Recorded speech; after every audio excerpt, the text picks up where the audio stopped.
Hi, Dr. Amit. Hello. Today I'm going to ask you a few questions about rotator cuff tear. Yeah, sure. Please go ahead. So, what is rotator cuff tear?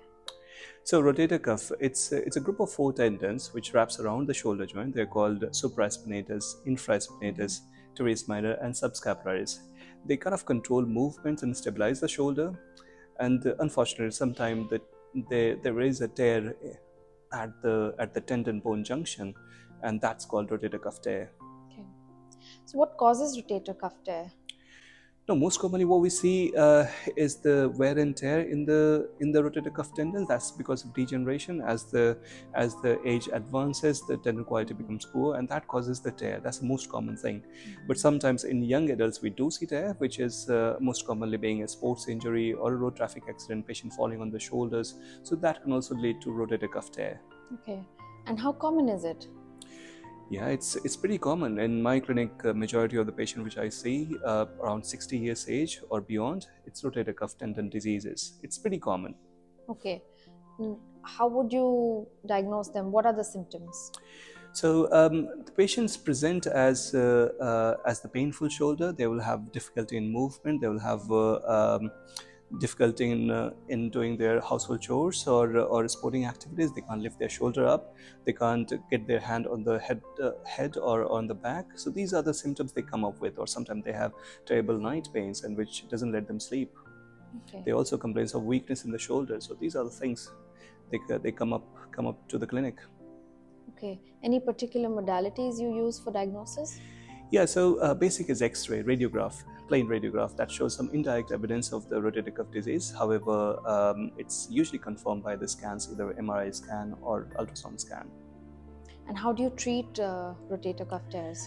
Now, overall, I would say there is a role of physiotherapy, some injections, exercises, manual exercises, which involve strengthening exercises, some range of movement exercises, and then surgery. Okay, So these are the things which, by means of which we treat the shoulder rotator cuff tears. does one always have to undergo surgery with the one who has rotator cuff tear? Not necessarily. Like it depends on how bad the symptoms are. Many patients would have very good compensation from their deltoid and other muscles around the shoulder joint that they are not even aware of the tear. So not everyone needs the surgery, but if sometime the patients are not responding to non-operative treatments such as physical therapy, their muscles do not compensate for it, then we take a decision to take them for surgery. And again, this is all individualized on the patient's age, their functional demands, their symptom severity. Okay. And those who undergo surgery, what are the options?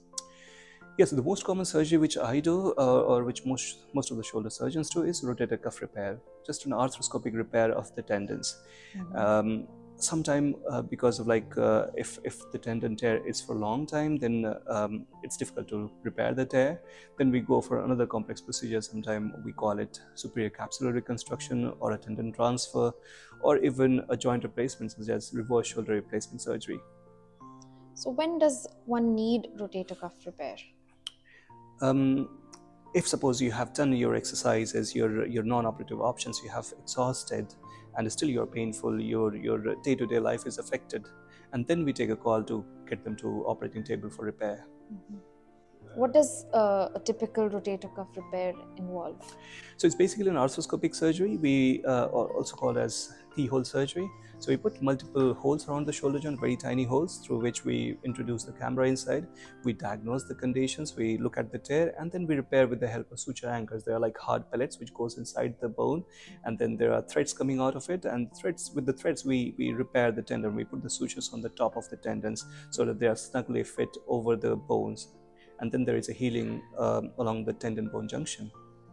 Okay. Occasionally we do some additional procedures such as biceps tendon procedures or a decompression, subarachnoidal decompression, or a distal clavicle excision along with this.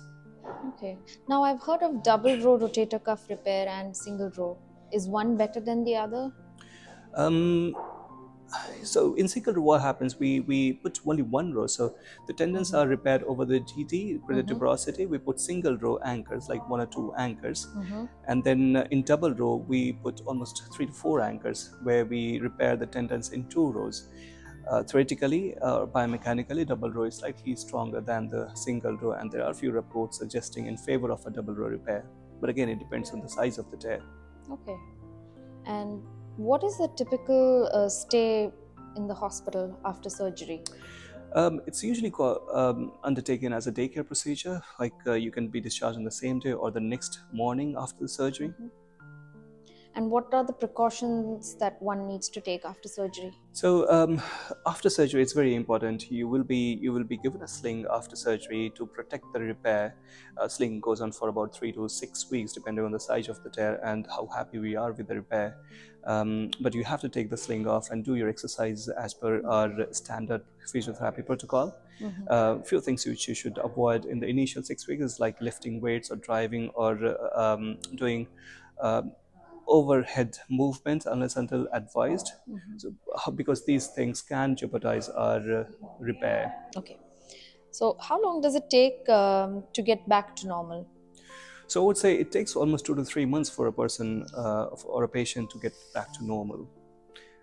They can start doing their light activities somewhere around 4 to 6 weeks, but yeah, overall, uh, almost normal, they would take 3 months, but the improvement goes on for about 6 months.